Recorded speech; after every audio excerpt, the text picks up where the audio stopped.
Hello, everybody, and welcome to something a little bit different from Strange Aeons, but just a little bit. I wanted to go look at that camera right there. Oh, that's you haven't sat on that side before, have you? You have not done since Age of Ashes. the weird double camera because you, instead of just having like the double spoke post, you have to look at your child. No, you're on the other side. Oh, there I am. You're on the other side. You Hi. found it. You did it. Congratulations. Today we are not going to have an episode of Strange Aeons. We are not going to head in because when we do another episode of Strange Aeons, it's going to be the finale. It's going to be the end of Chapter 1. It's going to be the conclusion of this arc of our story. Our adventures in Briarstone Asylum from when we woke up to whatever happens next Saturday are all, well, maybe not all, largely going to be wrapped up. And I figured before that, it was a great opportunity to sit down and talk about what we've had so far. I have like a great meter in front of me that is a direct scale of amount of Pathfinder played, from has played it straight up as long as I have to has played it nearly as long and to has played like Strange Aeons. And that's pretty much exactly it. I'm trying to figure out your Twitch chat. The mobile app is difficult sometimes. Yeah. So, today, we're going to have a bit of a retrospective. We're going to hang out.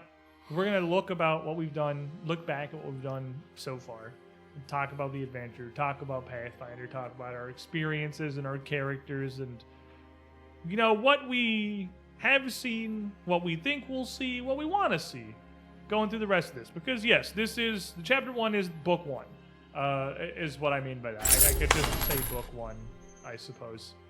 That was loud. That was really loud. Yes, our notification sound is supposed to be. I want to give Trey 10 more stress. Would that be considered a bane or a boon? You You think you can for do it again? you, that would be a bane. For me, that would be a boon. Because currently, with the way the system works, I don't actually know if the benefits that I gain stack. I still haven't actually 100% decided what I'm going to do with that because I didn't have a rush on it because we were on finale for another week. Mm-hmm. I can look through that.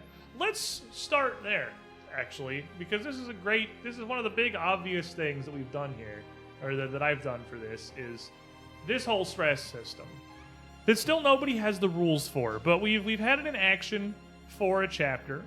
I had, it's kind of rules light. I talked about it on one of the old Patreon behind-the-scenes streams, when we were building some kind of degree of it.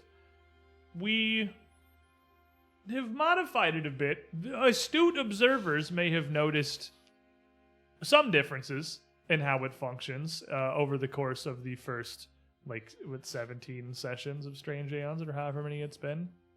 But I'm pretty happy with it. And we can give a little bit of information here. When we started, all you knew was that you had this thing that was tracking all of your various stress levels. They went up and down, mostly up. Down seems to be very few and far between, and that hitting 10 was bad. And there was one other, probably more or less immediately obvious effect that I think Marius hasn't even seen. Because since Marcus has joined us, I don't think I've run it. I don't think so. Which was you losing actions. Losing actions to something that I chose for you, as if you had the controlled condition, basically. So let's talk about this a little bit. When I put it together, it was meant to be a replacement for the sanity system from first edition, which is, I'm just going to say, not good. It's a good idea. In a very... What's it, like 60-40, you lose your character? It's real bad. All of the afflictions are meant to take weeks to remove, which is fine. I have no problem with the concept of a character affecting long-term effect, but they're mechanical and some of them are huge. One of them's -4 to perception and will saves, and that's one of the lesser ones. So that's forever. That's just you don't have a will save anymore. That's horrible. That's nothing. That's not an interesting character definition. That's just you're bad at will saves. So I wanted to replace it with something that had some development to it. We've seen it hit 10 one time so far with Trey. Went fantastically. With Derp. Everybody should try and hit 10. And it was, I think, an interesting kind of defining situation. We haven't really seen much of the repercussions of it yet because it just It's happened, only like, good. really recently. But you had been role playing, like leaning into this pretty hard. As you said, Trey had just been getting more and more reckless and going crazy, and then that led into you high rolling it and actually getting a buff coming on the backside of being basically fearless, which is not likely to happen. It's not common, I'll tell you that. Every time. Watch, I'll do it again. Do it again. But the one thing I will share mechanics wise is that you may have noticed in the last few episodes, like quite a few, like 5 or 6, I entirely stopped taking actions for the party. I stopped doing what I had in my little rules write-up, my little 3-page Google document called acting on instinct. I removed that because I liked the concept, I liked the idea, but I felt it was a little bit like obtrusive, kind of got in the way more than it like added interest, because a lot of the times it largely did something that takes away control from you guys without really adding much of anything, was what I thought. And it was just, I felt it was more disruptive than it was interesting. But then I told these guys that after literally the last session, that the party does not know anything more about the stress system than you watching at home do. I told these guys that, and kind of surprisingly, absolutely nobody agreed with me. You guys all liked it. You guys all thought that the instinct actions were super interesting, and It added forced a matter that we had to decent work around. Oh, it added it's like giving a prompt. Like, here's your prompt, now do something with it. Like, and you got some really cool stuff out of it too.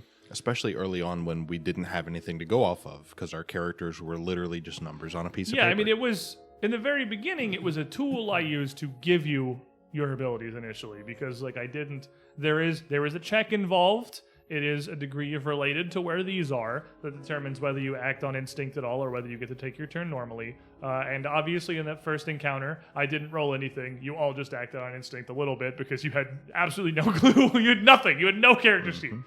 Punch. So you needed a little bit of a direction to at least like your class. But from then on, I was rolling it normally.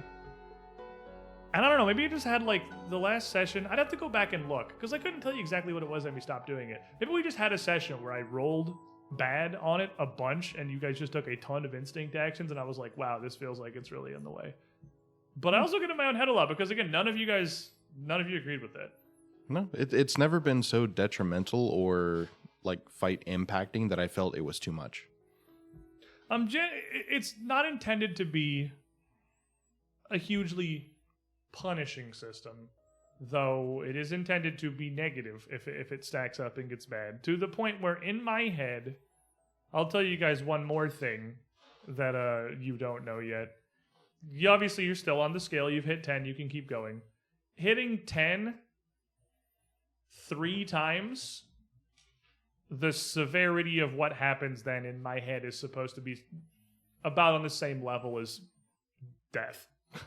So, like, possibly character retiringly bad is meaty.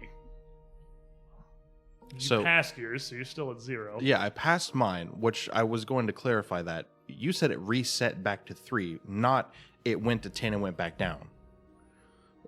So the distinction is when I succeed... It is as if, as far as that's concerned, the like hitting it 3 times being debilitating enough to be like a character retiring impact, you did reset. It's as if you did not hit 10. That's what I was curious about. Because it's fairly obvious to anyone who's played it probably. It took a lot of inspiration from this system from a game called Darkest Dungeon, which has a stress system similarly. I don't know if I know Derp is familiar with it. I don't know if either of you two are. I played like 10 minutes. It is a very Lovecraftian RPG where you're taking a party through dungeons and everything goes horribly all the time. It is kind of like XCOM, familiar with that one? That might be a more popular kind of analog. You get like a growing roster of lads that level up and get stronger, and you send them on these repeated missions into various dungeons. But if anyone dies, they're permanently dead. That dude's just gone. Whatever he had is just gone. All that gear, all those skills and levels, pieced. And one of their big mechanics is like a stress system that adds very permanent effects onto the characters if they max out their stress, that are sometimes hugely debilitating and very rarely actually positive. Rarely. Which I can't freaking believe is literally the only thing that has happened so far with this system, is that it has been a positive. But You let me roll. I let you roll. I don't know what I expected. I do think I'm probably going to start doing the instinct actions again. Because, again, clearly I was the only one. Like, I may have just up in my own head about that it was too much. You guys clearly liked them. I mean, if you feel it's too much during a particular day, just limit the amount of times. Hand-wave it. Yeah. I mean, I'm rolling behind the screen. I'm the GM. Yeah, we don't know what roll happens. dice because I like the sound it makes. Yeah. You Like, guys if- can't see me. If you just feel There's that this not a would be GM dice cam for a reason, Mhm. although I honestly very rarely fudge dice. I almost unilaterally go with what I roll. yeah, like if it's a bad fight or stuff's not going well, just don't do it. Fair enough. This takes all our action. It's your during the own boss fight. system. It is- Like yeah, you it- have I mean, control. it is a thing that's working because I just made this up. Yep. So what I found in the first Strange Aeons I ran, however many years ago that was that with the sanity system, we started with it. It was hugely debilitating to the point of just like really being in the way of telling a story and playing the game, and then we just stopped using it. We just completely by like the end of book 2 or book 3, we just entirely stopped using it. But I have a lot more problems with it just than what it does. Also, its mechanics were really annoying. So one of the big things you guys have probably noticed with this is that every stress check is just a flat check. Because I do not want it to be based on any stats. I had 2 design goals with this. Give it like character defining moments and make it equal for everyone. In first edition, your sanity was based on your mental stats. It was all of them, was your wisdom and your charisma, all just kind of balled together. And that formed like a secondary health bar that was quite literally just the modifier for all 3 of those skills piled up. So if you're John Fighterman and you have 10 int, 10 whiz, and 10 charisma, your max was determined by that. So instead of it always being 10, your max would be like literally 1 in some cases. You'd fail 1 check, which were always will saves, which you were also bad at because you were a physical character.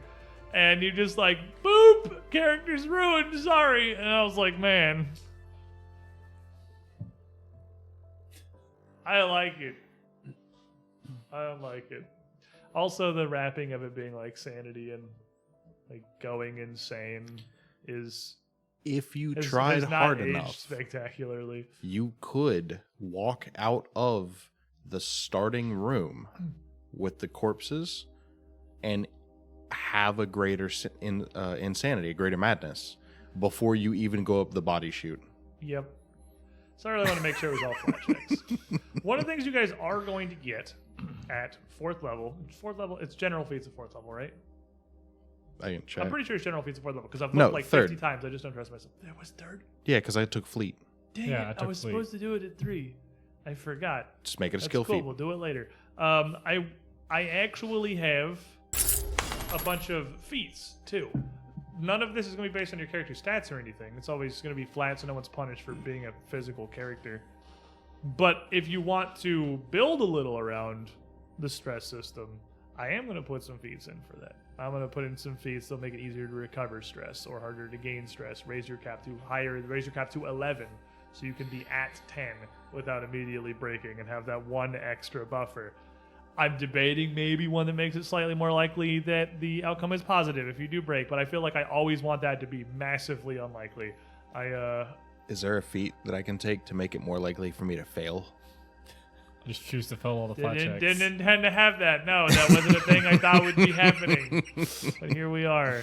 I just want to go ahead and say that I've only failed 1 one stress check this entire time. I've been Yeah, but keeping you got it- slapped by a tender. I got slapped. I passed the check and still got slapped for 3. Yeah, I know my stress has gone up, but I don't remember ever failing. Like maybe I failed one, but I think I passed started most you of at them. 4, so I think you've only failed 1. Yeah. I'm pretty sure I started you at 4 because the things you had gone through are much less traumatic than the rest of the party. So let's Well, aside from getting turned into a ghoul. time to Spoilers. turn to goal, which is a different kind of traumatic. Yeah. He's got his own problem there. He's Don't you we know, all? struggling a little bit. He's doing great. He's fine. Oh, we're all good. We're fine. But Just a little hungry.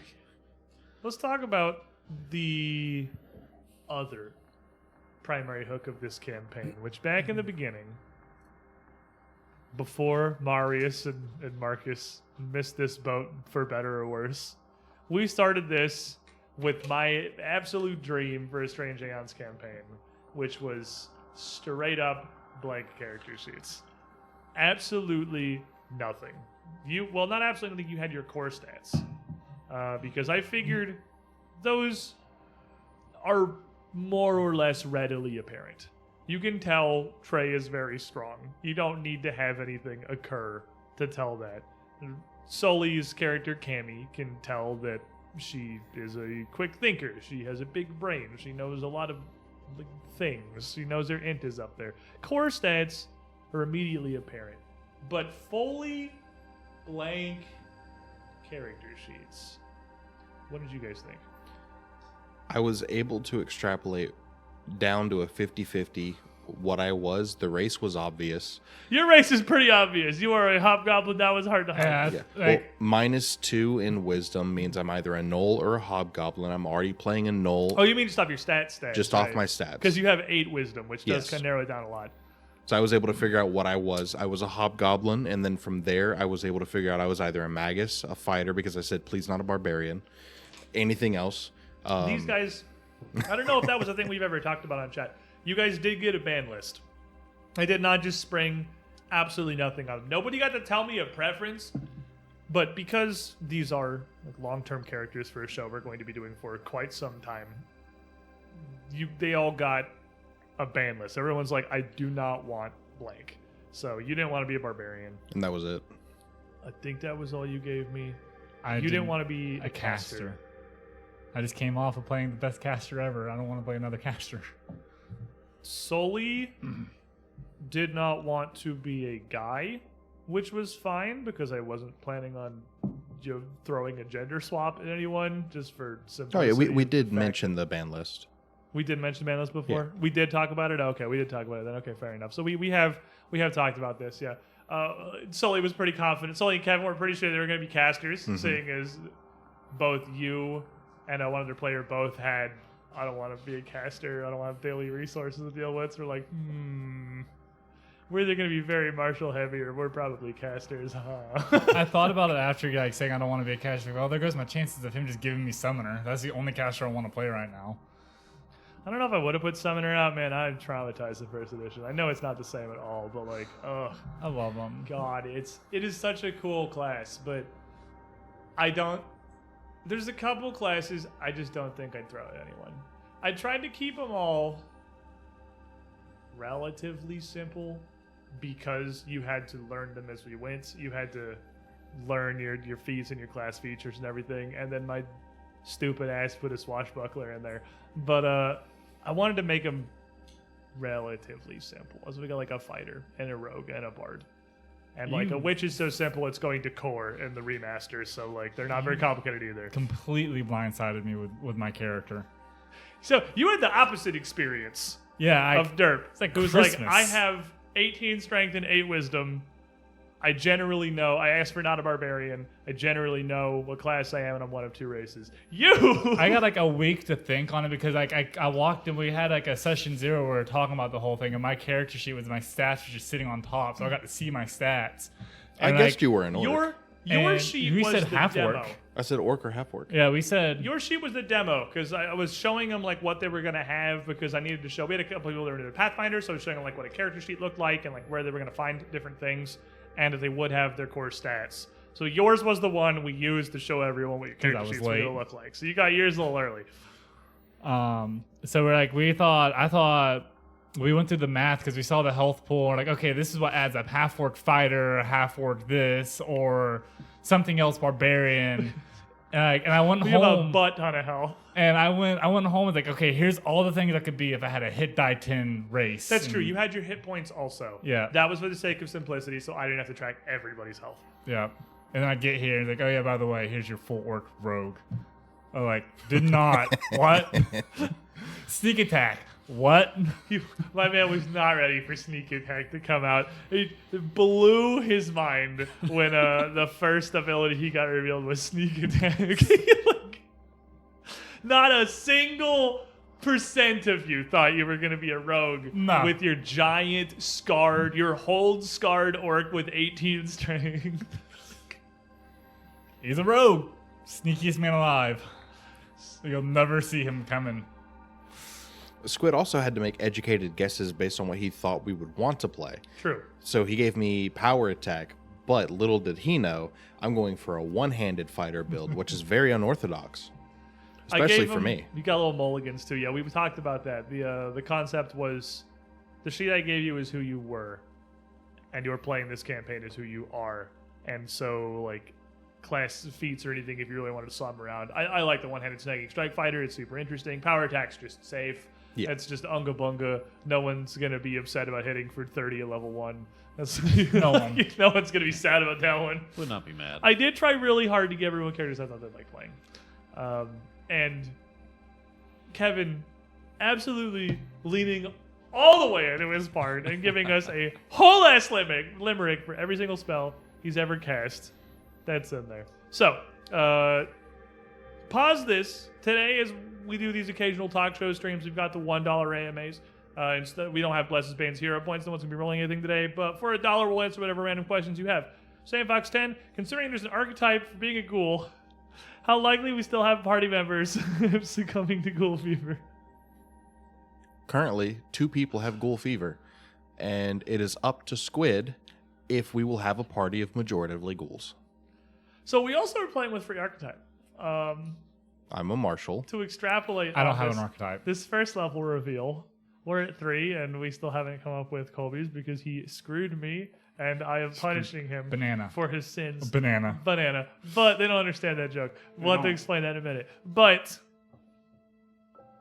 everybody had a free archetype, so that I got to continue giving you guys things after first level. After first level, I just gave you your whole character sheets. Your destiny is your own. Level up to 2. Here's everything you have, whatever you didn't get revealed. I absolutely spaced Kevin's entire spell list. It was just inspiring courage for all level 1. Because I forgot to. I hadn't revealed all. I had a little card that was tracking everything I'd revealed, and I don't know how I got his spell list marked off. So I just forgot to give him any spells.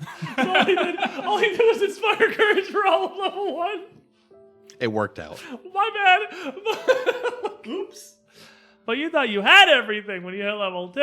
And then we started ripping the free archetypes off the top. But I guess what mine was. you did guess yours.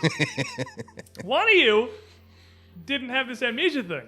So we had talked a little about what I was going to do with free archetype. Whether I was just going to be like, yeah, you just have free archetype. Just pick one. You didn't. Because I don't think I told you to. No, you didn't. I just had you make a character because I left that one in the pocket. You're like, I don't know what to do with this. Because similar to the situation we almost kind of have here, the first 2 things we talked about, the stress system and the blank character sheets, you literally weren't here for that. Yeah. And that's a Strange Aeons writing difficulty, adding new people into an adventure that's extremely about these guys with amnesia when you're not a guy with amnesia.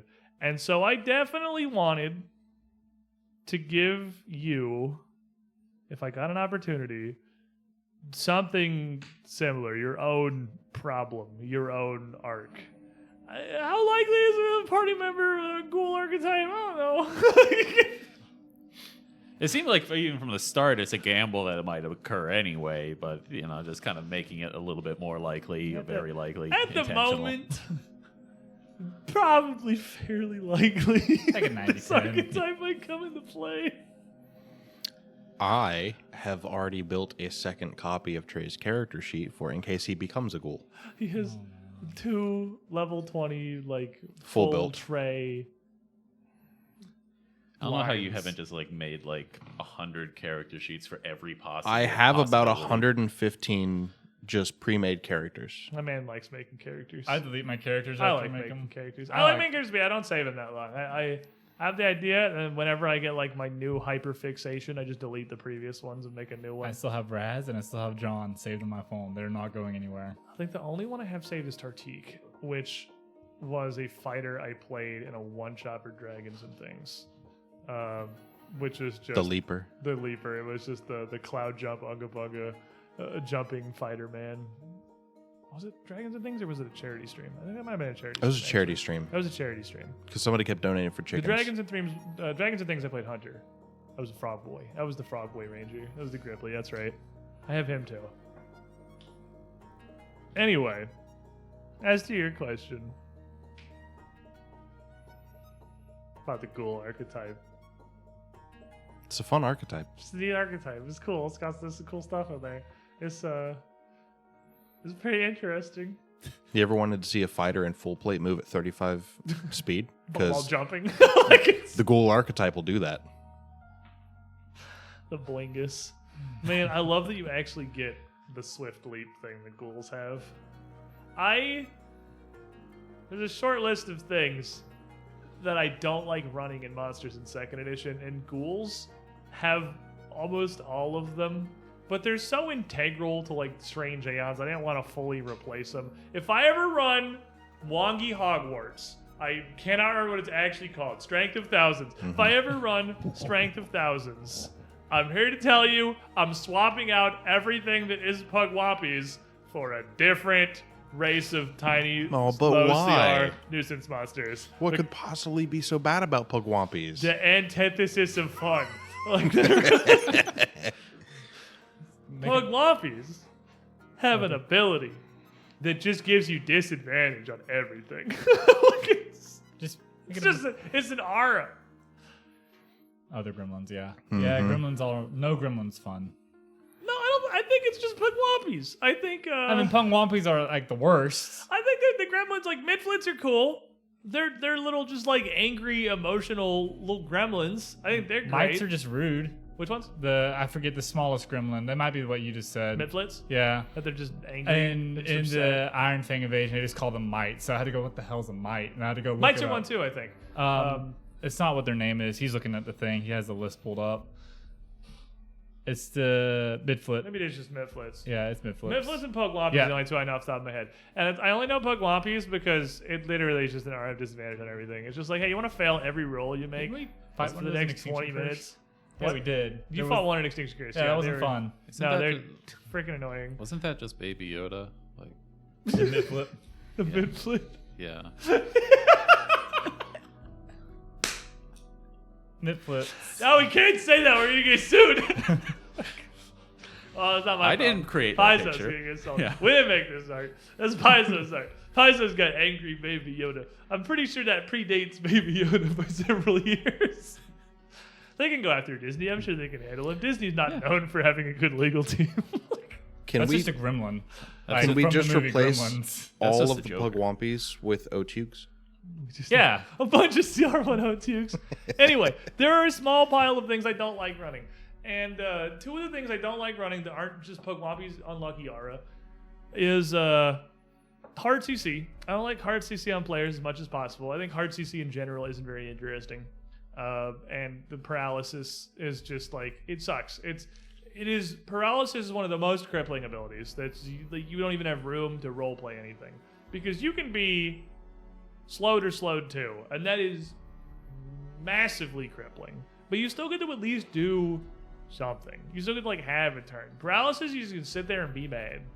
And it both, no matter how much like acting on a show and all that, it just sucks as a player to not get to contribute. You don't even get room to like express your character paralyzed because you can't even talk. You're just stuck there. And also things that circumvent or just outright ignore like hallmark player abilities like attack of opportunity, because ghoul movement just never provokes because they just blingus everywhere and it just doesn't provoke ever. It is half speed. It's half speed, so like if they want to go far distance they got to do it, but it's like hardly a tactical decision. They just 15 feet. It's like mobility. Yeah. You just bling out. But like, it's one of those things that second edition Pathfinder's got to divide between players and people that aren't players. Like when you guys go down, you get dying, right? And you make death saves and stuff. When everybody else goes down, they just die. Don't even pull up. Don't even pull up. Thaddeus Stoutmore right now. Don't even pull up. Stunned 27. Okay, like we're not. It's like... Easy fix for paralysis. Move the save against it to the start of your turn. I mean, it is at the start of your turn. It's when you get hit. That's just like giving you two saves when anything happens. Exactly. But like you then don't it's like just like it. gone. Just like you have to fail twice to be paralyzed. I'd say If you don't like it, a good one that could be an option is if you succeed the save, you get one action that turn, rather than no actions. Yeah. Because the save's at the end of your turn, so you succeed and you're not paralyzed next turn. I think having it be at the beginning of your turn, if you succeed, you're stunned too. That could be a good one. So then you still get one action. I think that'd be a good place to put it. Probably what I'd do if I ran a bunch of ghouls again. An action to attempt to save. 2 action activity to attempt to save could be a good way to do it. That's the only action you can take is there's 2 actions to try and focus and break out. Something like that, so it's not like fully reductive. So you at least get to like do something. Having an action before it kind of seems like it would help with role playing too, because you imagine that.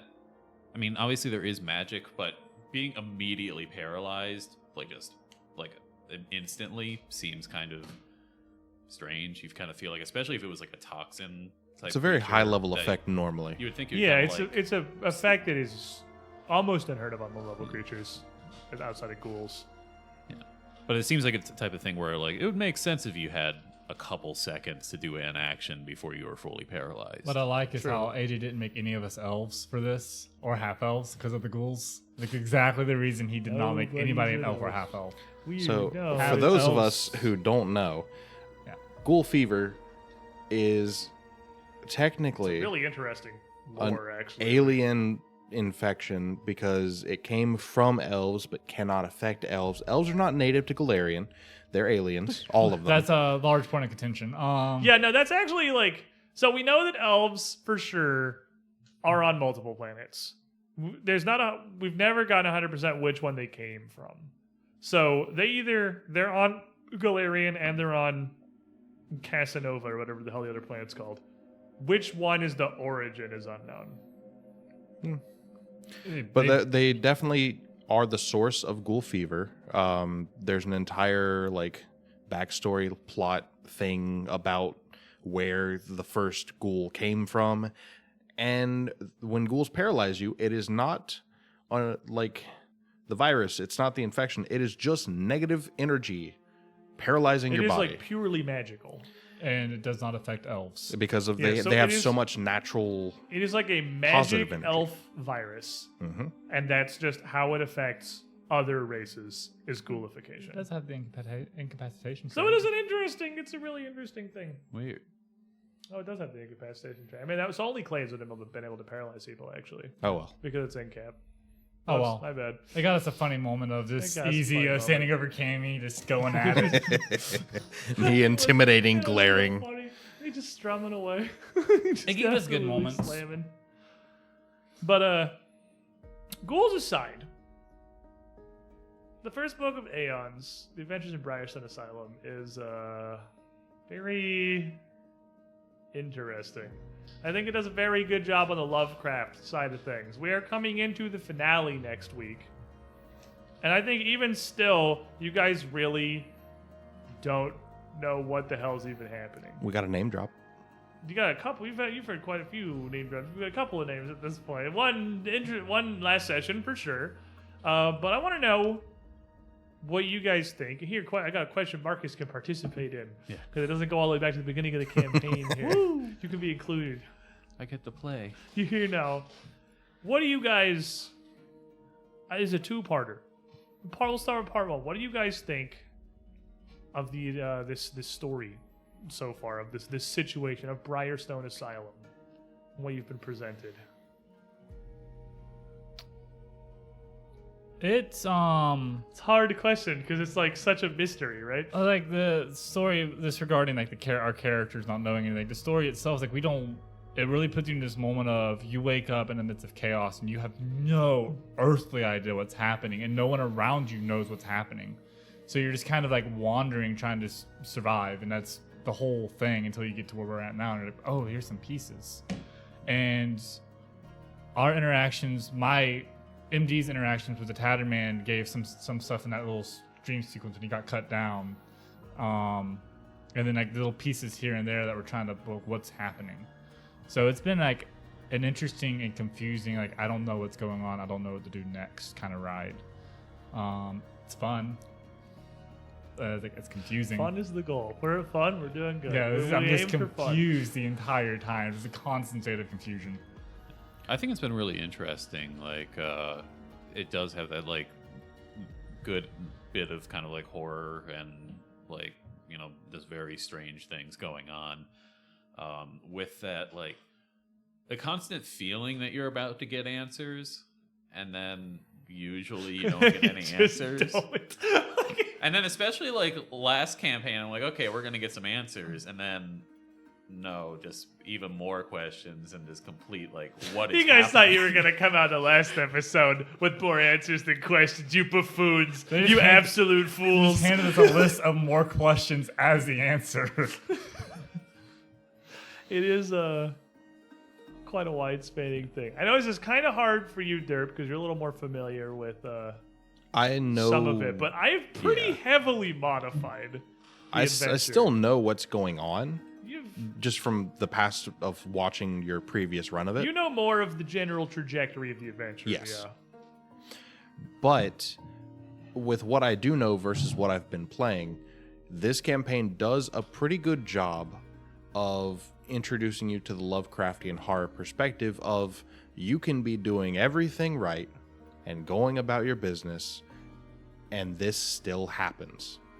Completely unforeseen, completely unstoppable. The cosmos simply says, have a bad day. Good luck. We have part 2 in a second. For the next question, Sandfox 10 again. Those who are here, how would you describe your character's relationships with the others in the party? That's a great question for a group that started without even knowing who they are, much less who everyone is. Let's start with Marius, because you got introduced to the whole party under very different circumstances. Yeah, I feel like mine is kind of the most obvious, kind of like coming in as an outsider, appearing like obviously appearing in a time of need where everybody was kind of in need of help, and sort of just joining the group as a mutual benefit. You needed anyone who wasn't a member of the cult. Yeah. You that was pretty much what you were after. It's kind of like, as long as it seems like somebody I can trust, I'm like, okay, I can probably help you. Let's, you know, get each other's backs. Right. And, you know, otherwise seems kind of friendly. They've been good to me, so I'm happy being in this group. No one started stabbing you yet. Yeah, So, I mean, that's not good. yet. No one started trying to hit you with a table leg, so it's better than the orpiment. Yeah. For MD, it's obvious he's super protective over Cammy. I don't know where that came from as a player. Like every time Cammy's in trouble, like I as a player, like how would I react if this as a player, I thought about like he's reacting as I would react if it was my niece. And then your dice react by rolling a 20. and I roll 20s every single time. But like he knows she's completely capable by herself, but he still has like this super overriding instinct to protect the smallest member of the party. If Easy's ever like, I need help, he'll go over to Easy, and he trusts Trey to do literally anything by Trey's soul. Like Trey is big and strong and capable. It's almost like a brothers in arms kind of relationship with Trey. Marius, he's warming up to. He wasn't there at the beginning. He doesn't have that kind of anchor of security. He doesn't know what Marius is going to do. He abandoned Cammy and Easy to Clades. I felt really bad about it. You shouldn't feel bad about it. And then kind of, oh, well, he's dying. I'm going to deal with this problem while he's over there dying, thinking about what he's done wrong. You sit there and think about what you did. That was like my whole thought. Like, yeah, he's good. He's fine. He's fine, guys. I didn't He's a hear dwarf. anything. Dwarves are hardy. Yeah. That's where he stands in relationship to the other characters. It's kind of like they're he trusts this group more than he trusts anyone else, because they're there from the beginning. They're going through the exact same thing he's going through. Who knows? They might even be connected before the amnesia. We don't know anything. They knew pieces of information about him that he didn't even know about himself. So that's where he's at. Dwarves are hardy. A hearty meal. From the perspective of playing Trey, everything has been put into a very black and white filter. Like every time I think about how to play Trey, it's always 2 words: Spartan and pragmatic. Pragmatic was literally what I was going to say. He's very like, you are useful to me right now, or you are in my way. Yeah. And that's Like, kind of feels like how he approaches things. Fought with us against things that were trying to kill us. Ally. That's it. There's no further questions. No further questions. No one knows what's going on. It doesn't matter. You don't even know who you are. Exactly. So, like, if you are fighting the people that I am fighting, you're in. That's Why all I care complicate for. it? It's that easy. Reliable and dependable. I can walk out there, set something up, jumps on it. Both of you do. Hasn't known you long enough to really work with that, but for you, it's always like set up flanking and just go down the line.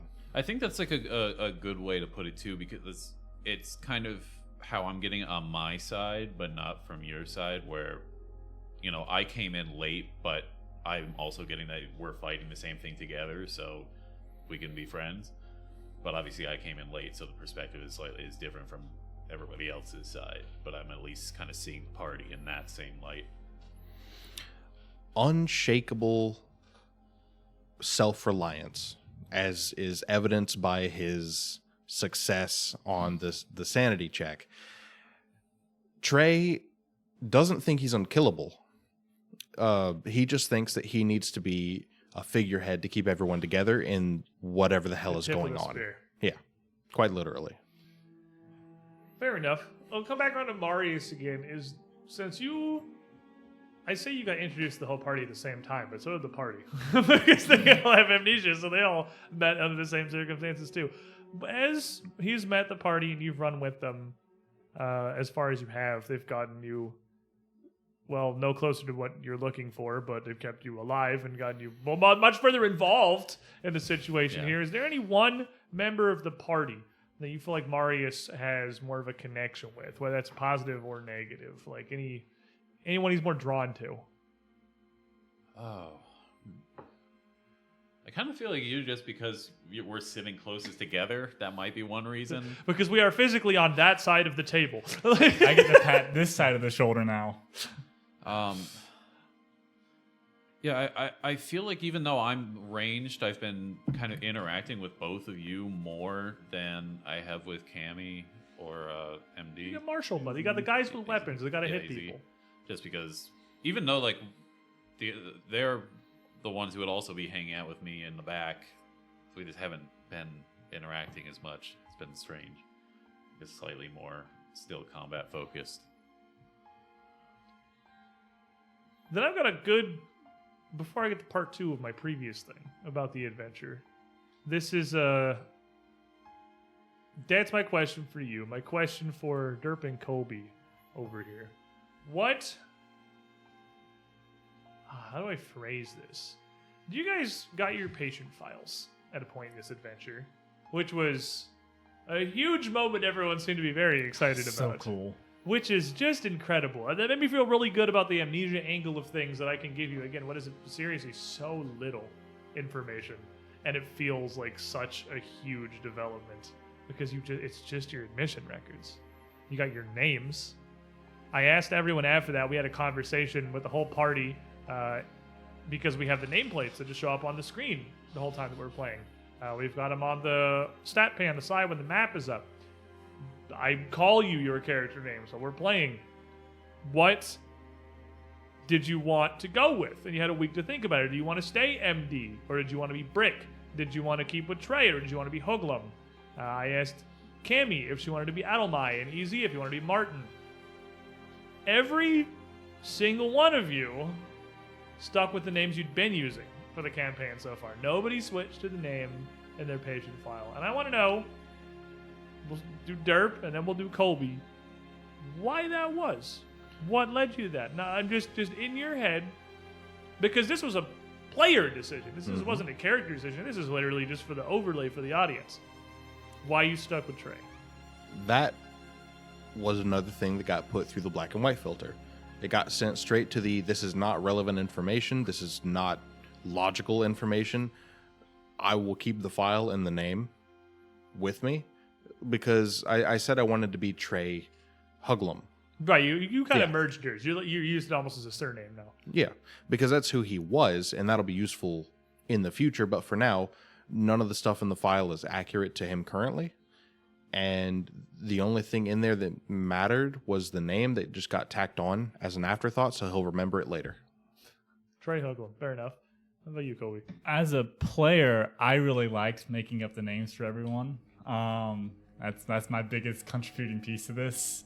But as a character, as MD, he looked at Brick's file and he's like, I don't know who this is. It could be me. It could not be me.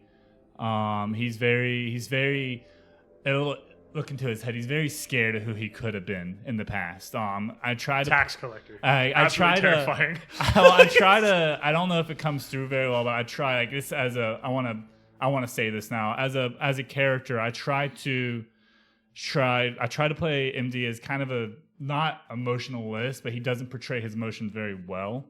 I'm very bad at keeping a flat voice. I get very emotional myself. And he like inside he's very scared of he could have been someone very bad. And that's not who he is right now. Right now he's trying his best to get these 4 people out alive, get the chapel out alive, trying to save as many people as he can that's in front of him. So he's scared he could have been someone else. So he doesn't want to take on Brick's name and take on that burden too. I don't know if I've heard Kevin Easy's rationale directly, but that was what Sully pretty much directly told me too. Is like she's obviously, we haven't seen her file yet. We're not going to talk about her file because that's going to come out. There's nothing wrong with the file. It's just a perfectly normal file, just like everybody else got. No She's extra just like, pages. nothing important in here. No extra pages, no sticky notes. Her logic was, she looked in there. And you guys had time to think about this. I didn't need a snap decision. You had a week for the next episode. And I gave you guys 5 days of that week before I was like, okay, I got to make the assets if we're going to change it. What do you want your names to be? She's like, that's a different person. She looked at that file and she's like, that's not me. That's not Cammy. That's not the character I've been role-playing. It looks like me. Obviously, that was the episode that we changed our character art to the newer art. That's the customized ones that Bryn made for us specifically, rather than the ones that you just picked that were given to you in the beginning out of a freaking mugshot lineup, which was fun. Which was also, I thought, really neat. And she said, "That's not Cammy. That's a different person. So it will be weird to be called Adelmai when I'm not playing Adelmai." In chat here, Disposable Henchman asks, "What was the moral alignment listed on the file?" They must have used Divine Lance to figure it out. It's a medical tool. That's how I look at it too. It's an assessment stick. Yeah. You just cast it at level 1. You throw it at somebody. If it doesn't stick, good damage. If it goes off, you kill them. Exactly. Easy. No, that's I don't think we have anything hard alignment wise for the files or anything. We talked about this as just people outside the show. We've all had the conversation of what alignment do you think your character is? So it's a solid question. What alignment do you think your character is? What would you say? Lawful neutral. Agree. I think MD leans way to not neutral good. I feel like I'd almost put MD at lawful good. Yeah. Because you are very strict in the code that you follow. I feel like that's really cut out by how you interacted with the ghoul that you found near the end of the maintenance wing that Dr. Oatstay had in the tank, the chaplain that had been turned, and that was a very directly lawful good mindset. I feel like, but yeah, lawful good, neutral good. I definitely put him on the good axis up there, and definitely not chaotic. Definitely chaotic. I'm definitely somewhere in the neutral neutral shape there. Neutral shape. I like as it is right now, maybe like lawful neutral.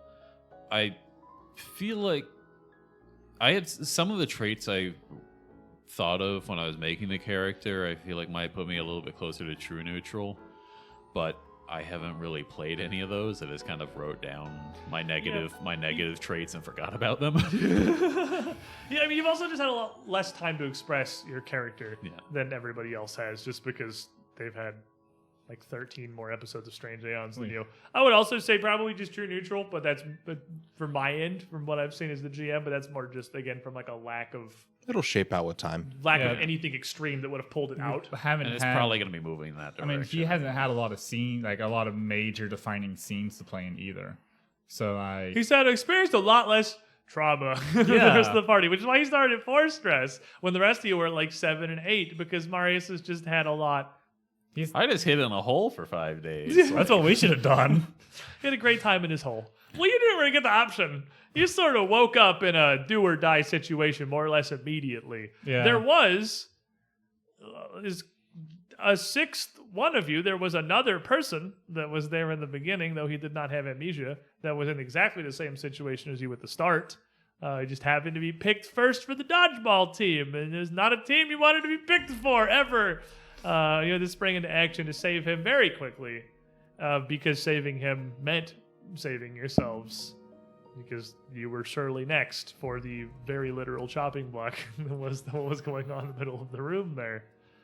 So, Speculation. yes. Cammy is chaotic good. Easy, neutral good. You put Cammy at chaotic good? She's just chaotic. Chaotic good because she hasn't done anything bad yet. I don't know. I feel like I have sh- Cammy on like chaotic neutral leaning chaotic evil. And I have easy. I have So easy on far, she neutral. hasn't done evil. Easy's pretty neutral as well for a similar reason to Marius, in that I don't think he's really done anything like hugely definingly. Like the worst thing aligned. the worst thing he's done is throw the administrator at the tattered man. Invisibility on the fake doctor to He gave the invisibility rescue. potion to But he's saving a friend. Dr. Elborn. Yeah. That's true. He's saving an asset. I don't know if it's enough to call him a friend at the moment. Which, okay, follow-up question. This is a good one, because while Marius has not had a ton of time to interact with these people, he has met them. Of the NPCs, of those that you've met here in the asylum, you clearly have had the most time with Winter, York, and the rest of them in the chapel. But you have met Dr. Elborn out in the cult. You had some figures as well through the ghoul team, and you found a couple just sort of outside of that, like the rescue that you had found but shortly before you met Dr. Oatsday. Are there any NPCs, any of the other cast of characters that you all really feel like you have... clearly, most of you trust Winter. I think you've shared basically everything with her. I don't think there's anything you've held back from her. Is there anyone else besides Winter that you all feel like you've been able to rely on, that you feel like is, you said, saving a friend with Dr. Elborn, that you would call a friend in character? I like what was it? Tolman? Tolman, the gnome? I like the gnome. I actually liked most of the cast inside the chapel. I really like Bailey. There's no screen time for her, but as a character, I just love. She unfortunately did not the get much coverage. I love the excitement of her. She's so much fun. Very bubbly was definitely just like the direct goal of what I was bubbly going character. Not sure if I for, ever for met sure. her. You probably didn't. think She I did. there are so many NPCs in the chapel that just from like the game running perspective and it being a show, there's like 12 of them. And the party has been introduced to all of them. But there was a point where I had to kind of like sit down and say like, okay, these are the characters that the party has seemingly made any connection with that have been built up at all. And they're the ones that I'm, from my end, kind of going to focus on a little bit. Because we've got like Baisley and Danae and Loic.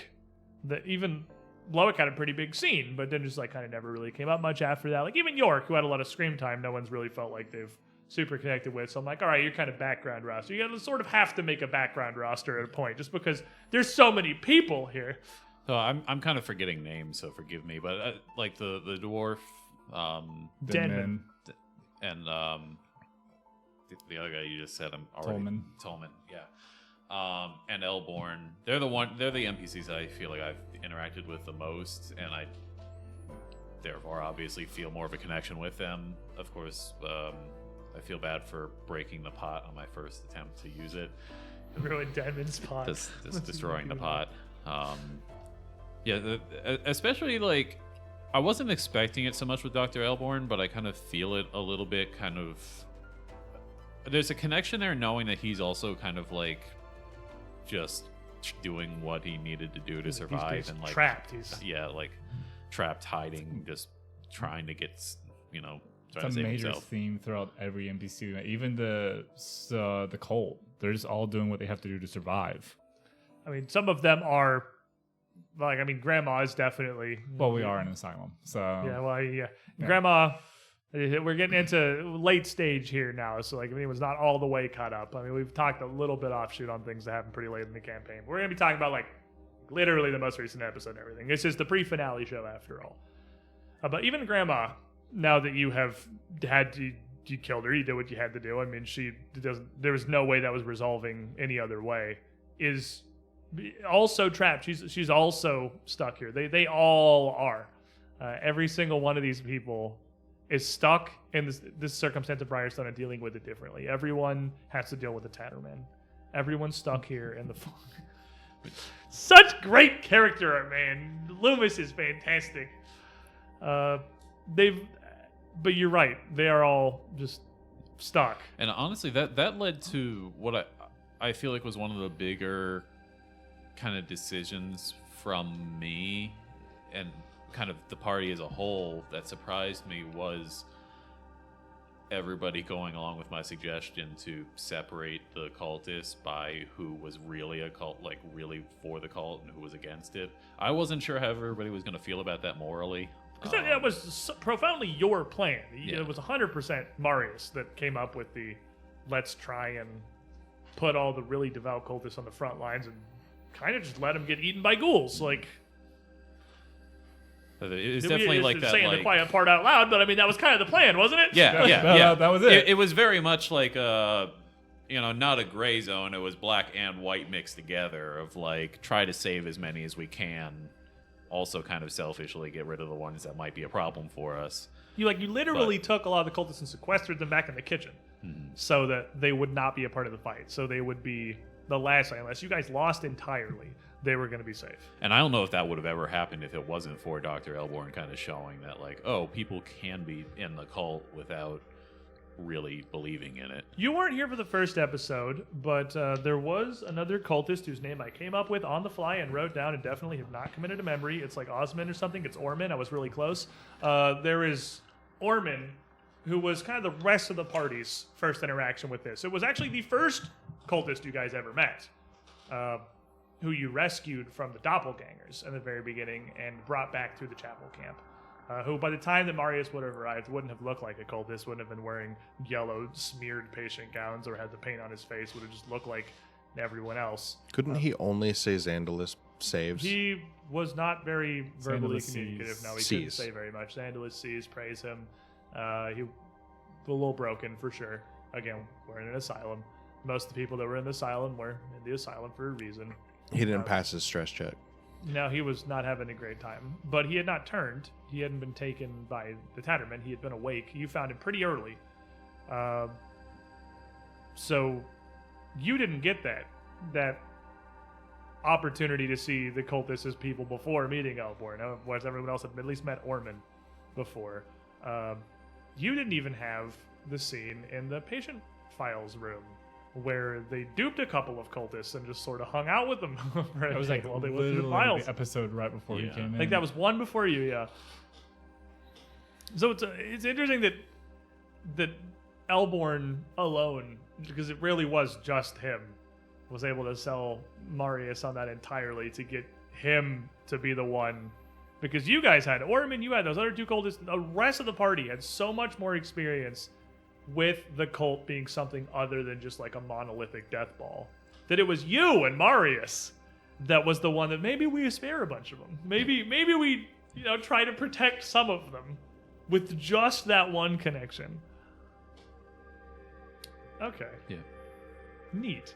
This brings me, this inspires into me. That's not so much a follow-up question, it's definitely on the list of questions I was going to ask so far. What has been your, and this could be like an in-character or as a player, the kind of line sort of blurs there. What has been your favorite moment of Strange Aeons so far? I have 2.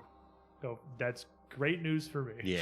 So the first one being obviously just last session, I did the thing I said I would do. I proved that the stress The man's system. been trying to hit the 10 on the stress for the whole campaign. He did it. He's dropped a freaking 20 on the table. I proved that the stress system is nothing but beneficial, and it's here to be to everyone's benefit. Everybody should try and get 10 stress immediately. See? Of course. Just dropping a fat 20 and just absolutely not. I would tell you a related story. Once upon a time, when I was a young boy. Is this the... Yes. Yep. My dad took me to McDonald's. Yup. And so, it's a thing that happens. We're at McDonald's, and we get our food, we get our drinks, and on our large fry that we're just kind of splitting, me and my brother, they have one of those, like, little, there's literally always some kind of, it was the era where there was always some kind of giveaway going on at every fast food place. And we peel a little thingy off of the fries, and it wasn't the era where it just immediately says, like, you want a small drink or whatever. It was, here's a stupid code, go put it on the website, idiot. When the trend was kind of petering off. Well, I realize now, I kind of thought of that as just like a thing, but that was pretty profoundly like a decade. There was like the decade of the continuous fast food giveaways. I don't know if I'm dating myself here, but I was super excited because they're like, oh man, they're giving away PS2s because PS2s were new and exciting, and that was really cool. And my dad's like, obviously, being an adult and not like an 11-year-old, this is a complete waste of time. You're not going to win a PS2. So we get home. I'm super excited. I convince him to let me go on the McDonald's website and put the code in. I put the code in, and it's like, you want a PS2. And he's like, okay, so this is like a scam thing here. This isn't like, this is the other kind of giveaway. We're like, oh, everyone wins the thing, but you don't actually win it. You either have to literally buy an entire PS2 and shipping and handling or whatever. So he sits down to start looking through this stuff and figuring out where the catch is. Where's the hook in this? Where are we getting ribbed by McDonald's? And he couldn't find it because there wasn't any. I won a PS2. That's where all my life's luck went, I'm pretty sure. That and meeting Bryn in the first place. So we put it in, and the PS2 showed up in the mail. We didn't pay anything. I won a PS2. And my dad's like, that's the reason I let you do this is because the point was to be a lesson. That like this is the lesson was like, learned. I did not get the lesson that my dad was trying to teach me. I got a PS2. That is you in the stress system. That's what you did. Well, the problem is I do want this a PS2 all the time. This is not like a one-off. But this is like a new, made-up, unknown system. And then I broke it. And I'm like, this is the moment where we get to define why this is so bad and how high the stakes are. And he's just like, I want a PS2. And I'm like, you want a PS2? Oh, actually, to ask about that, did you decide how you want that to affect a fighter's bravery? Why don't we just do that right now? Sure. Let me get my file here. Let me get my big old file. And let me find my rules. We had talked about this briefly, but hadn't landed on something. As a fighter that has bravery, you are already fully immune to Frightened 1. Yes. I present to you the most direct option. You're also just immune to Frightened 2. Seems fine to me. That's kind of it. So, because that's wild, that's like wildly powerful, your Frightened still is going to go down 1 at the end of your turn as it would normally, but you need to be at least Frightened 3 to get anything. And if you get afflicted with Frightened 3, you're Frightened 1. Yeah. and so on and so forth. That Basically, seems like the most logical way to extrapolate it. I am immune to the frightened condition until about level 18. Yeah, probably. I mean, I don't think a whole Dragons. lot's- Well,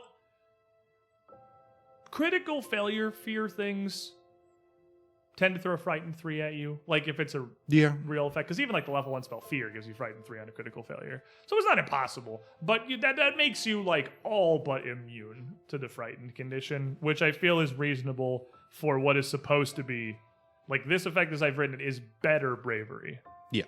because you get -2 off your frightened every turn, and then if you would be frightened when you're just not, you can take that. Take that. That's I think what I'll do, because that seems reasonable. That seems reasonable. Yeah, just frightened too. You can't take fright. It's got to be at least 3, or Trey doesn't care at all.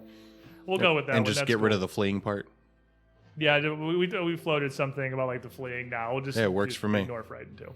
That's pretty solid. Yeah. Especially in a horror focused campaign. That's pretty good. So Marcus, I have a question. Oh, There- but my second good moment. Still on good moments. We I'm can't- getting Yeah. so I'm on fifth. I'm on tangent 19 here. You distracted the hell out of me. Second good moment. We made a little video about it. The With RKO. the RKO Oh, the off the top RKO. of the shelf. That is a highlight that we put up on the UGT Show YouTube channel that I went through and animated is a strong word. That was You added it was pictures beautiful. too. I added pictures too. That's a great way to put it. I need to make some more of those. What's insane is that like even that animation style takes a lot of time to put the video together. Man, video editing just takes forever. Mhm. But that was probably one of the funniest sequences of events I think I've ever seen. Color transpire. spray in the background. Da, da, da, da. It was good. He's just color spraying the ceiling. You're RKOing and rattling off of a 12-foot tall bookshelf. It was From good top of times the were had cage. by everyone except the rattling, who was probably not enjoying himself that much. Oh man, yeah, that was definitely something. This is a horror campaign, by the way. While John Cena's theme Not with me here. blaring in the background. Wildly off tune. It's okay. You're not the bard. I'm not a bard. I'm a rogue. How about you? What's your favorite moment? Anytime I roll a 20 to save Cammy. Because just Several of them. every single time. But I really liked the whole Attic Whisperer, that whole series of events. Like anything involving the Attic Whisperer or the eyeball wall. I liked how that panned out too. Like just in deep moments for particularly me as just a character. I don't know how anyone else felt about the whole scene, but as a character, like this is like MD is invested in this scene. Like this is something he wants to see through to the end. And then actually getting to see it through to the end is really rewarding for a character. The haunts in Briarstone are a lot more than your typical like walk into a room, take some damage, or like walk into a room, roll initiative, and weird stuff starts happening. There is like 1 or 2 of those with the birdcage is the immediate one that comes to mind. But a lot of the main haunts, like a lot of your progress to the asylum, is blocked by these major haunts. Like in a lot of ways, that's like the boss The blood wall. of Act 1, and I'm glad that they came across with the way that they did. That you all took them very seriously. You got very invested in them. The interactions with Debus, that Attic Whisperer, and the eyeball wall, Eliza. Eliza, the dream communications. That you got to see some of that. They're really big moments. And I'm glad they got to be really big moments. How about you, Marcus? I know you don't have as big of a pool. I'm struggling right now because now that I'm trying to remember them, I kind of feel like some of this is kind of runs like improv shows with me, where as soon as I do them, I forget the whole thing. Nothing sticks with him. He so- hates our adventure. Just a like- fever dream. Like of the ones I can remember, some of my favorites would have been like when Cammy found her room, her little box and gun. A whole bunch of They immediately shut the character door on the growth rest of the right party. there. As well as MD, getting names mixed up, when your interactions with the kids in the chapel, the brothers, Little kids. was a very, you know, that was like deep kind of character growth. It's like it's not really particularly important for the story, but I think some of my favorite points were like the big character growth, kind of like a little bit more like personal. I started talking to effects. AJ like I talk to kids in real life. And I know there were definitely some scenes that I should be saying right now in the past. I feel like I have 3 or this 4 same episodes ago, but I problem. cannot remember what they were. I absolutely have this same Because problem. I know after the episodes we talked, and I'm like, oh, that was really good. It felt really good. I just cannot remember what they were right now. I am so bad at remembering individual events. And because I'm the one that's making most of the highlights, it's a large reason, honestly, there's not a ton of them come out, is because I'm so bad at looking back after the fact and remembering individual things. I remember, like, the episode. I remember, like, man, I really liked that one, or this entire arc was cool. Because I think on my end, I too just go into the fugue improv state and then remember nothing. There are no impressions left on my perfectly smooth brain. But B, when I'm putting things together, when I'm running these adventures, like this finale we're gonna have is for book 1 of 6 next week. There's a lot of it. There's a lot of very Strange Aeons left, and I sort of see everything as like threads. I see it as plot arcs and events, and I'm like, I need this that leads to this. And especially with where we are right now, it's all grouped in my brain as like the beginning of 7 different things that run through this whole campaign. So it's almost like mentally things haven't even happened for me yet because we've only just like begun this thing. We've only got this part of this thing, so I'm still like waiting for it. So if that I don't even know if this makes sense. This is like the ramblings of an actual madman who should be at Briarstone Asylum over here. I don't know. I did also think that Cammy taking down that nightmare demon, whatever it was. The night demon. god. Tickle monster. Yeah. Bone shaker. That was good. Crumpled him like a friggin' Coke can and just dropped him on the ground. That was definitely a demonstration of like, oh, this tiny little creature can actually do a lot by herself. Cammy going demon mode was pretty good. I think, for me, personally, you mentioned it earlier. I really liked almost everything with how you guys dealt with Lissandro. Because that's, again, I'm from the GM perspective here, what I feel like is the first time you really get the slightest hint of absolutely everything. It's just that first bit in Lissandro's office. And when you went in and you got her notes and her calendar and you found out about all of these meetings with Xandalis and the Count coming in and all of that, it's the first little vestiges of a clue about anything that's going on in here. And you guys were 1,000% invested in going through Lissandro's journal. Like, Easy had it. He's like, is there anything else? If I look for this, can I find anything? And he was like really, really reaching to find anything he could think of that would connect to something he already knew, and desperately trying to put the slightest amount of the story together. It's invested, and I like to see it. People care about shit. It makes me happy. So, I haven't got to part 2 of my previous question, which I realize now is probably better as an ending for this entire episode we have here. Let me ask Marcus, the person who has played like 6 sessions of Pathfinder at this point. I like him Pathfinder. What are your Pathfinder thoughts? I'm enjoying it. They don't have to be strictly positive. We're not on the Paizo channel anymore. You can just tell me what you think about Pathfinder. Yeah, it's Not enough. because I know 20s. I kind of touched upon this same thing at the end of the Secrets Between the Stars, of how I think when we did that talk back episode that I'd probably played one. Actually, I'm not even sure if I had played a game of Pathfinder. I think I had just set up a character for it. I don't even think I've had you in a one-shot before this. I think when you jumped on Marius, I've been in the Rogues one shot. Right, you were okay. Yeah, right. You were in the All Rogues one shot. And I was almost in the Halloween one.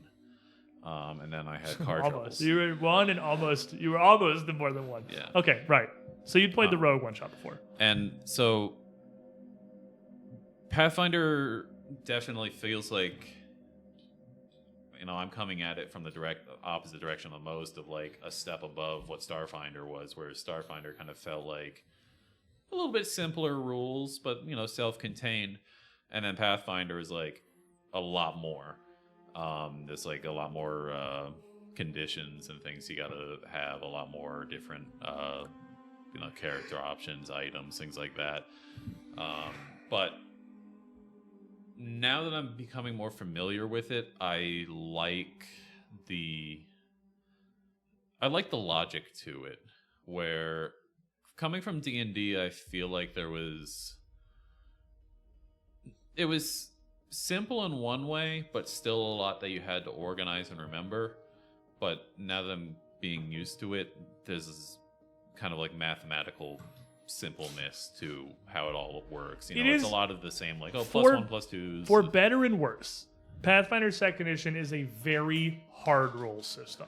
Like, it is a pretty strict framework of numbers and math and interactions, which is for worse for a lot of people because they're like, oh, that's hard, it's so crunchy. But it's better because like there is a defined interaction for everything.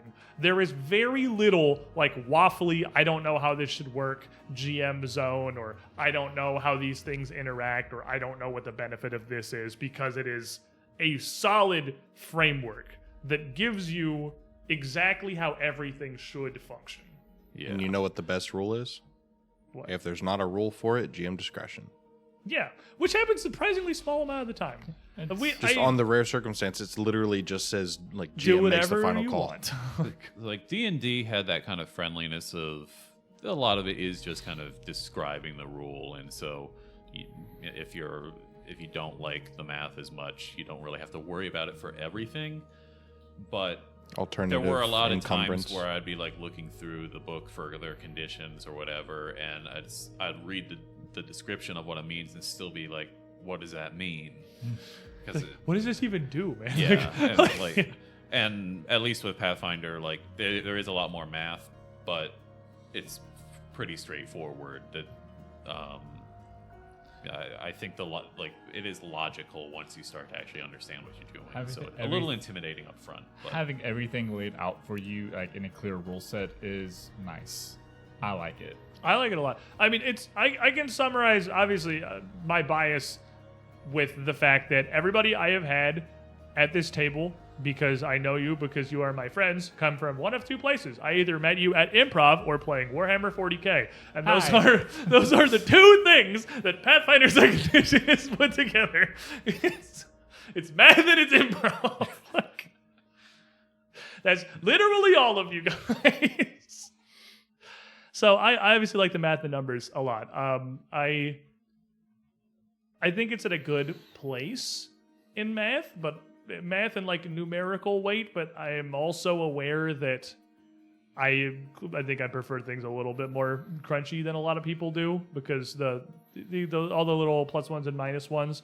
Thankfully, there are far less of them. I think first edition had way too many of those. When you have like literally 9 +1, -1, +2s, I'm like, oh, you gotta stop. That's not okay. The first edition shuffle. Oh, you hit me? Hold on. I got a +1 and a -2 and a +3 and you just back and forth and back and forth. Level 2. Let me. That only starts happening in second edition, in my experience, when you start getting conditions stacked up. Yes. Because then you're like, okay, I got a couple of things. And we are playing... But in first edition, that's just you. With what is admittedly one of the very few classes in Bard that does give you one to like continuously deal with, which is that you've pretty much always got that +1 from Inspire Courage going on. And that's party-wide, which is pretty rare.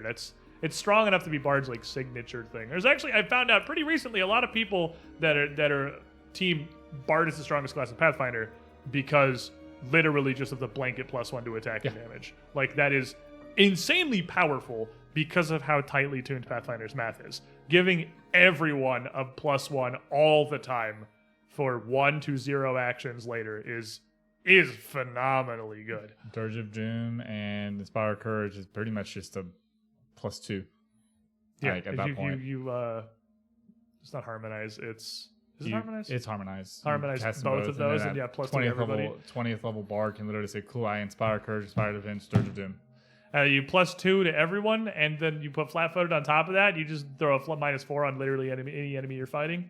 Banging. Absolutely solid. It's interesting, having played one 40-minute demo game of Starfinder at a con once, so I have no Starfinder experience at all, and my Starfinder experience literally has been more watching Secrets of the Stars than playing Starfinder.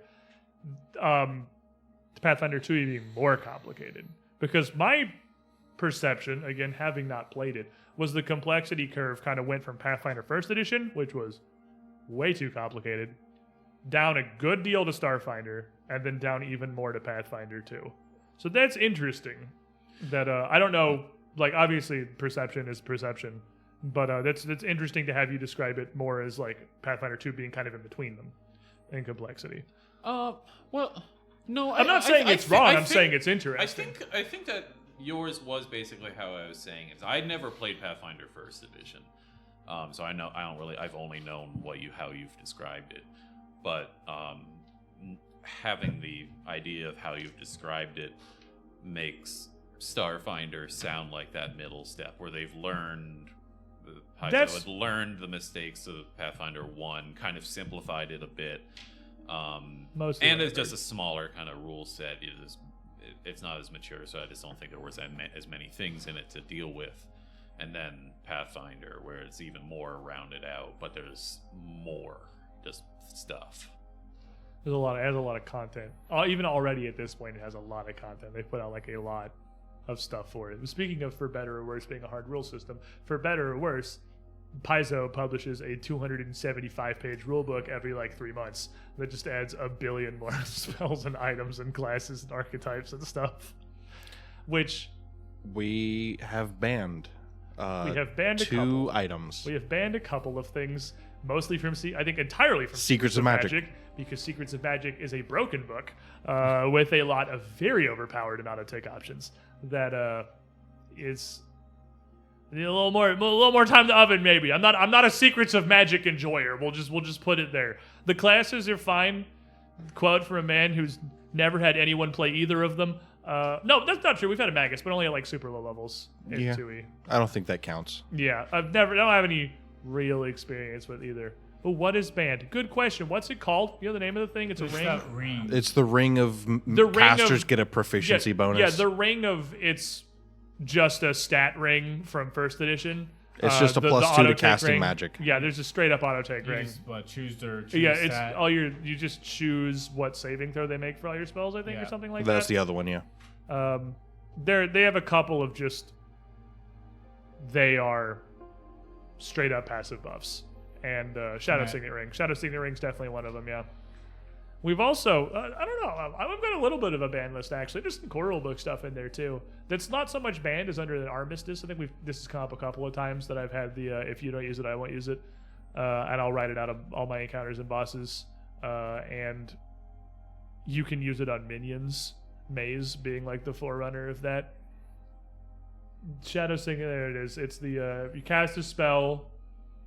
It requires a spell attack roll. Instead of an attack roll, they make a save. So you just get to pick the lowest of their AC, their fort save, or their reflex save. So it's just a flat statistical bonus. It's super not good. Because on any given enemy, one of those is going to be bad. And you don't get to choose against Will. So you don't get to pick Will. So it's not any save, it's fort or reflex. And it's attack roll spells. So it's just like, hey, you dodge my disintegrate, idiot, pew. But yeah, no, that's an auto take ring. That's 100% an auto take ring. That is, if you didn't know that exists, I invite you to curse your GM's existence with a Shadow Signet Ring. Telekinetic projectile, but you make a save. Globally banned from every table in America.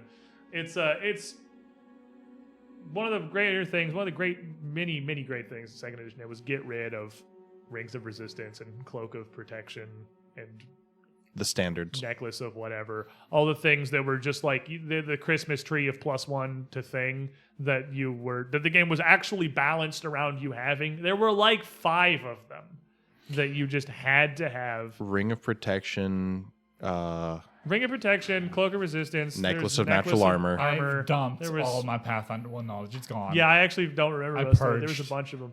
There were like 3 to 5, and blank of blank give Shingasa +1 of the Fortunate Soldier. +1 to some kind of stat, and you just had to keep them. And in second edition, there was only fundamental runes on weapons and fundamental runes on armor, and that's it.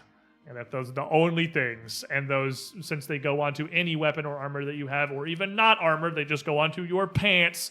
It just scales up to whatever, and there's just those in there.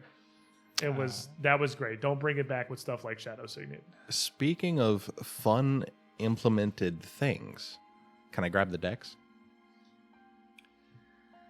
You can grab the decks. You can grab the decks because we're going to use them. I say it like begrudgingly, but I think in Chapter 2 of Strange Aeons, we are going to restructure our reward system a bit. At the moment, we have our viewer contribution stuff. You can give Blesses and Banes. You can give hero points. You can give wheels and woes. We're going to fiddle with that a bit. I'm not a big Bless and Bane enjoyer. They do go off a lot, and it's cool when it does. But it's still a number. It's just like it's a +1 or -1 to thing. It changes a lot. It's impactful. They go off all the time. But I think I'm gonna make them a little spicier. I think we're gonna replace Bless with take a critical hit card, put it face down in front of you, and the next time you critically hit something, flip it over and see what happens. And Bane with take a critical fumble card, put it face down in front of you. And next time you roll natural 1, flip it over and see what happens. I think that's going to be our new Bless and Bane. I think hero points are going to be moving from our little coins. We're going to use the hero point cards again because those are fun. And you can either use the ability on the card, or you can just burn the card as a reroll, like a traditional hero point. I think we're gonna reconfigure some things. Time to spend, never mind, I'm saving. Oh no, you will definitely still get to use your channel points. They're just going to be on things a little cooler than +1s and -1s. I like those decks. We played with them a little when we were doing the Hook series. We used the hero point deck. We never used the crit one. Derp went to the deck actually right before the stream, and there is way less cards that instantaneously kill you in the critical hit and fumble decks. Only 4 There's between 4 both. total between the 2 decks. Way less instantaneously die effects than we initially thought, so we just literally pull 4 cards, and then the deck is fine.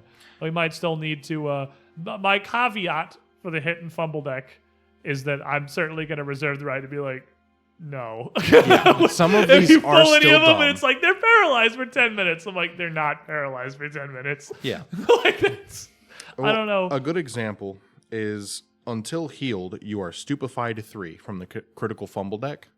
That's rough, but... That's just the thing you got to deal with now. Until healed to full or until healed? Just until healed at all. Okay. And then over here, triple damage to dragons, double damage to all other creatures. Huh. Those are both spell effects. This is a critical fumble. This is a critical success. They only go off on 1s or 20s. They will only trigger on natural ones and natural ones. That is the thing we're going to do. It's not going to be degrees of success aren't going to apply to these. It's going to be a natural 1 and a natural 20. It's going to pull those out. Sandfox 10 again. I don't know if you already went over it. What are you going to do when rework comes out? I mean, probably use most of it because it sounds like it's cool. Martial rogue weapons. Yeah. Please. Yeah, I give Martial, this man proficiency. rogue, proficiency. Honestly, you can just have it now. That's confirmed coming. You can just be provisioned in martial weapons. That's 100% confirmed. Yeah. So just take that. There's nothing I've seen coming in the remaster other than, I said before, I'll say it again, I don't like spell schools being removed from the fluff. I think they're literally just flavor, minus wizards, who are obviously getting reworked to handle their personal school things. I think spell schools are really cool, and I'm keeping them. But otherwise, I'm just going to probably use it all. Lord Umbram. I have a party with 2 focus spells that heal. Heal spell Oracle. The same Oracle spec for treat wounds. Putting my players in danger is impossible. Hey, deal with it without making attack numbers insane. Ooh, balancing question. Okay, so we had this talk in Age of Ashes. Oh, I actually have a good one for this. Well, good. What do you got? Make encounters just longer. And I'm not saying make them more deadly. Make it weaker but more varied enemies because they're going to have to spend more resources, meaning they are less likely to lose health and even need the healing, and they can use it on more interesting things. There's two ways to approach this. What Derp says is the first one, which is the most direct. Pathfinder is not designed for the 10-minute adventuring day. It's not really meant for you to be able to go out and blow your entire load in every encounter. So your potent heal spells Oracle, he's going to run out of spell slots. I mean, he's got a lot of them, but they're not infinite. So the greatest example I can think of, if you're running them as written as Book 5, Age of Ashes, the longest dungeon in the history of the world, the Red Pyramid, which I cut an entire floor from, and it was still way too long. That's right, you did cut an entire floor from that. I cut a whole floor on That's the Red a Pyramid. dungeon right there. That is a done. We were low on resources just doing it. You are definitely intended to fight through like entire dungeons or large sections of dungeons in an adventuring day. And the adventure paths, at least the more modern ones, are usually pretty good at putting a degree of urgency in that stops you from just being like, what if we just leave and sleep and then come back later? And when there are exceptions, they're usually called out pretty directly. There is a room in the first Aeon Tower in Extinction Curse that, like, in the text literally says this is a pretty safe place to sleep. The party was supposed to hang out. It's also pretty early on in the dungeon, so you won't really have alerted anybody yet by then. You would have just killed a bunch of weird monsters and 25 gelatinous cubes. But So many cubes.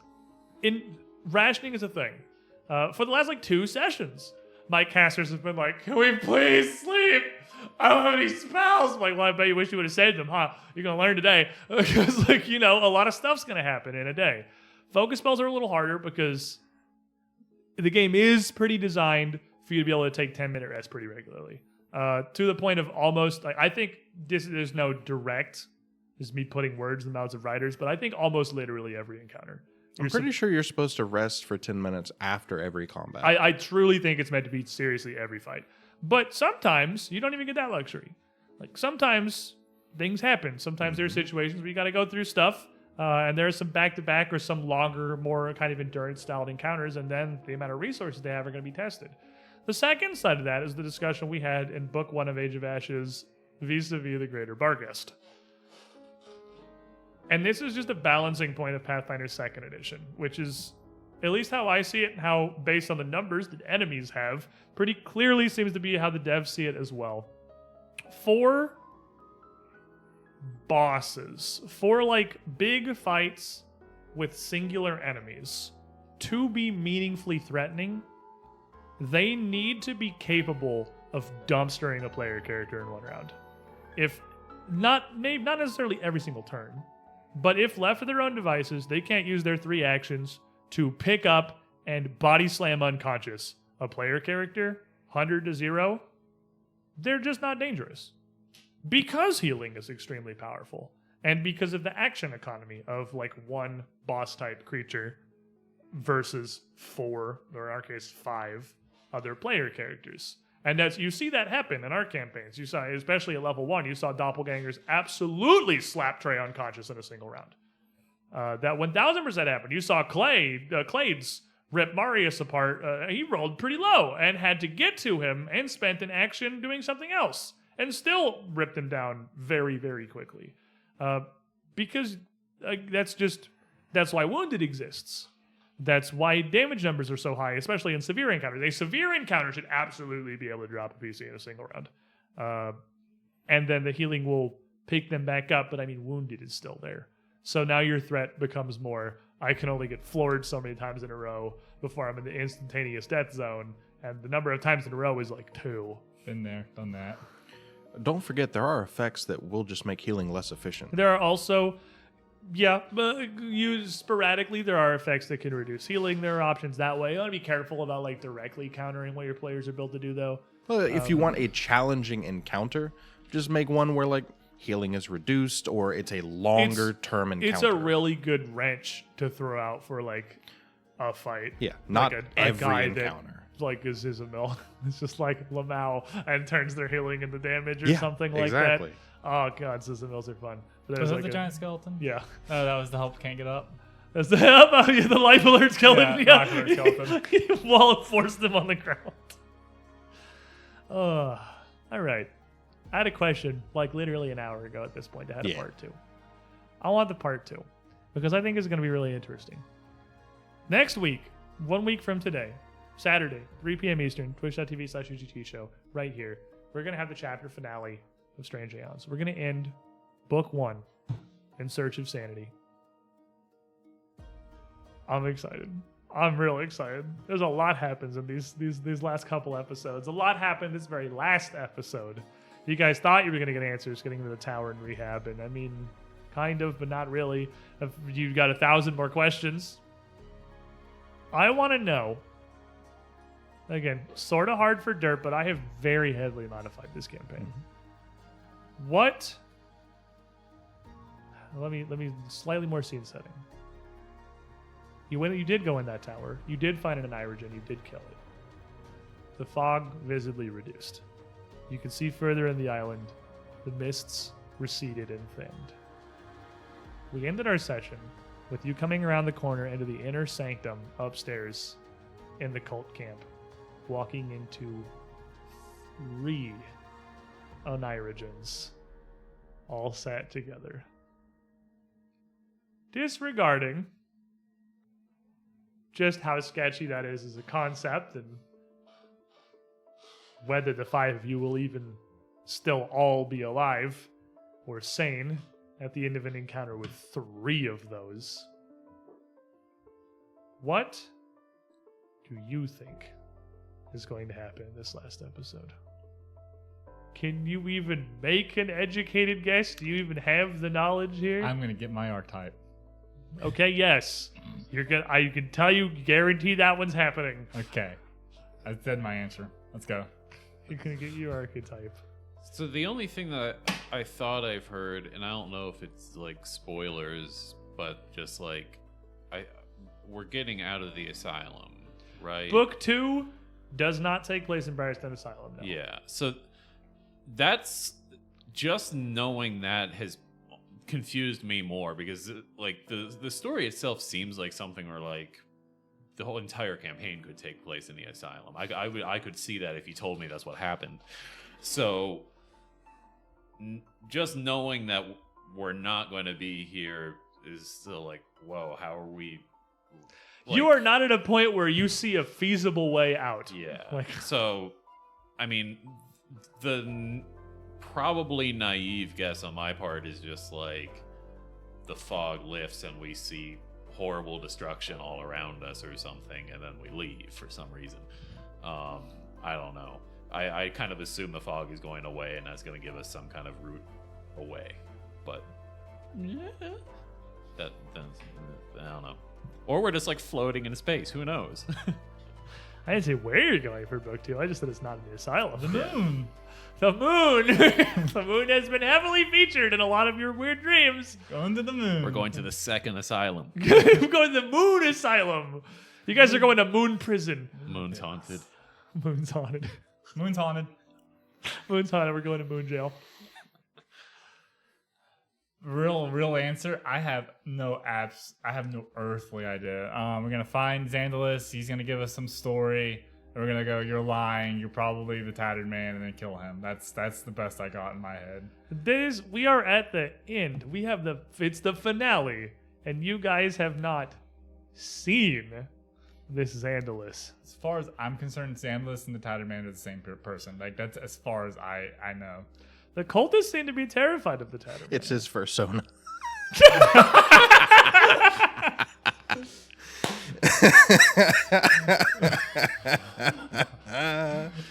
Bad. No. That was Spray that was a bottle. good one. That was good. That was a good one.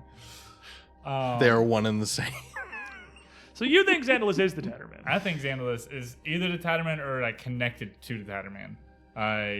There's some connection there. Because the cult claims, those that you've talked to, admittedly not the most reliable narrators, that Xandalis is the only thing that's protected them from the tattered man. Yeah, they're connected. This didn't start happening until they did the book thingy with the book and had some weird dream phenomenon. Then the Tatterman showed up. So something. A lot of stuff did happen all at once, for sure. That was Indeed's not a smart man. the fog showed up, the riots happened, the ghouls and the nightmare creatures started appearing, the building collapsed. We woke up. The nightmares started, the Tatterman arrived. It literally all happened at once. I will say, after including the having even more questions than when we started last episode, by the time the Tatterman came around, I was almost just like, can we be friends? Bro, Bro, there's so I think much I got other stuff going on. right now. Like, do we have to do this? I wouldn't even be surprised if we're somehow connected to Ling. Like somehow this kind of like the whole asylum got junted to Ling, and now the fog is what's protecting us from the nightmares. I think in Pathfinder, Lang is part of the Dreamlands. Yeah. So that could... I don't know exactly how they're connected, but I'm pretty sure they are connected. So that could make logical sense. Other than that, it's anyone's guess. You know. I know. I'm glad you know. I know where we're going. Home. I know a great list of things that are going to happen. Just want to go home. I don't know if you can make a guess on this, or how much you know of this book and the adventure in general. I'm obviously following its general trajectory. I know a lot of book heavily one. modified. I have obviously not been letting my knowledge change the way I've been playing. Without you making large changes, I know what to expect. But that's not going to stop me from just being Trey going in 1v3ing the Anirigens and then going to slap Xandalus. As far as Trey's thought process, Xandalus got tricked by Count Lowls into using the stolen Book of Stars or whatever it was called. Chain of Knights. Chain of Knights. It caused this, and now the Tatterman's trying to eat everybody. And by some weird... Tatterman's pretty successfully eating everybody. Almost everybody. But by some weird turn of events, the Anirigens are actually helping us, but we can't kill the Tatterman until the Anirigens are gone, so they gotta go. So you think... Your thought is, you think the cult is right, that the Anirigens are keeping the Tatterman controlled. But they are right by circumstance, not by prophecy. And if you get rid of them, then we can fight our then way you'll out. be able to just fight. Trey just wants to throw hands. Yeah. Just fisticuffs the Tatterman if you go to the Anirigens. I want to fisticuffs the Tatterman. That is Trey's thought process. That's fair. That's fair. He doesn't know, obviously, but he's just like, the fog got lighter. What if I do that 3 more times and then beat the Tatterman's The fog ass? got visibly lighter, killing 1 Onirigen, and there are 3 in front of you. Not for long. So, fighting 1 Onirigen was a bit of a fight. If you guys I didn't get hurt. can even fight Well, I did a little. 3 Onirigens, that would certainly have like a massive impact. He had like every single status condition known to Pathfinder 2nd Edition applied to him at one time. You did. You had a wonderful collection of status effects. You had Gotta great catch many 'em all. things. You guys got his notebook out. Are you? I was trying to remember. I don't remember if this quote was it. I was just trying to remember what the Tattered Man said to us last episode. Was he the one who said the loot must be closed, or was that a different? No, that was the Star Galaxy Demon. Man. Right.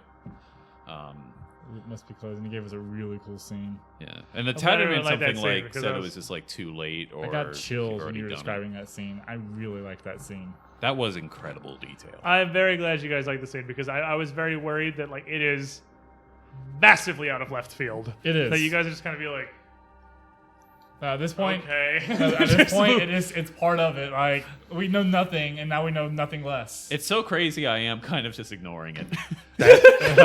What else can you do? That Like, is I mean, Lovecraftian horror. Like that is it's peak Lovecraftian horror. You're like, I don't know what the hell just happened, but okay. And then Cool. you just like Just leave. Just walk away. Aurelian Soul shows up and just said, "Time's broken, gotta fix it," and you're just like, "What?" And And then he gets eaten by nothing. he makes gets his Cammy ass disappear. beat by the air. he makes Cammy disappear, and then he just gets raffle stomped by a ghost. Yeah, it's just I like, guess. okay, that's not my problem. Down the stairs. What Cammy was telling me, what Sully was telling me afterward is she's like, I am terrified because I don't know what that thing was. And I'm not worried about it. I'm worried about whatever killed it in like 10 seconds. that's a Yeah. way bigger concern. That's how I was. I was like, I don't We gotta care what just go, happened. guys. There's just something bad there. We need to leave. Why are we sleeping in the tower still? You guys slept there. You just went downstairs and were like, well, It's gone. It's either here or the cult. Yeah, like what are you take gonna your do? pick. Like Or in the ghoul room. you don't really have greater options. It is the best worst situation. It's dead. I don't have to worry about it. Whatever killed it, I never saw it. They don't exist. They're not real. I can't see it. It's not there. Ghosts aren't real. It's not real. If I don't believe in it, it can't hurt me. If I don't see it. That's definitely how things work in Strange Aeons. If you don't believe in it, it can't hurt That's how you. will saves work. That's how will saves work. I don't believe that. Well, thank you for coming down. Thank all of you for joining us for this little pre-finale retrospective, as I've said about 1 billion times so far.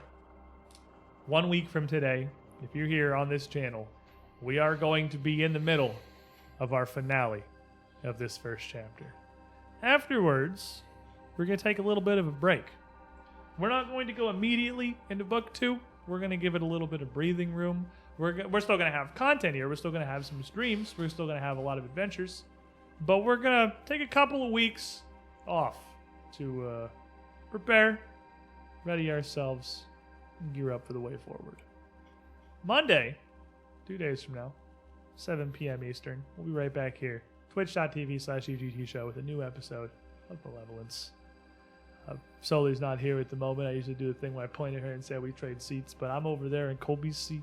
I'm playing on that one. Sully usually plays Cammy, runs it. It is another. This is what I've said every time previously is this is our Lovecraft Eldritch space horror adventure, and that's our regular horror adventure. But now they're both just Lovecraft space horror adventures. Apparently, just one of them happens in a house and one of them happens in an asylum. We as a group are They are the same campaign. We're hyper focused on a specific genre. I have not read Malevolence. I am not cheating. I don't know anything about this adventure. And we're playing it. I went, wow, this is just Strange Aeons, but in a house. It was very much more parallels than I expected the two campaigns to have. We clearly have a type here at UGT, and that is spooky Lovecraft. You know what horror. they have in common? Spooky time. What? A lot of Zombie doors. Where's that spray bottle? Bonk.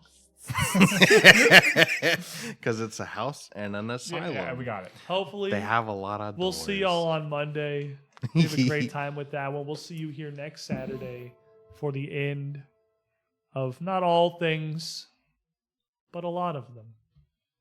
Enjoy your weekends, everyone. Stay safe. Stay sane. Goodbye.